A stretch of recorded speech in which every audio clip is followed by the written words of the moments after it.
জঙ্গলে যাই যেখানটায় বুদ্ধিজ্ঞান না হয়েছে তার আগে তো ছোটবেলা থেকে আব্বার সাথে জঙ্গল করা শিখেছি। যিনির ঘটনাটা ছিল, আমরা একসাথে বহু মাছ ধরা নৌকো একসাথে গেছি, প্রায় 20-30টার মতন মাছ ধরা নৌকো একসঙ্গে গেছি।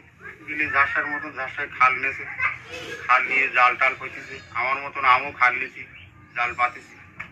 জাল পাতার পরে রাত 12টার সময় ওই জাল আমরা জোয়ার ভর্তি গেলি, জাল উঠুই দিছি। উঠুই দেওয়ার পরে মানে ভাটি শেষ হয়ে গেলি, তখন মাছ ধরতে নামিয়েছি। মাছ ধরতে নেমে তখন ওই খালের দুই ফারের জালের কাছি খুলে দিছি, কানি খুলে দিছি। দেওয়ার পরে তখনও অসুবিধা হয়নি। যখন মাছ ধরতে যখন মাছ ধরতে গেছি, তখন ওই বাঘ ডাঙার পড়তে এসে লাভ দেবে।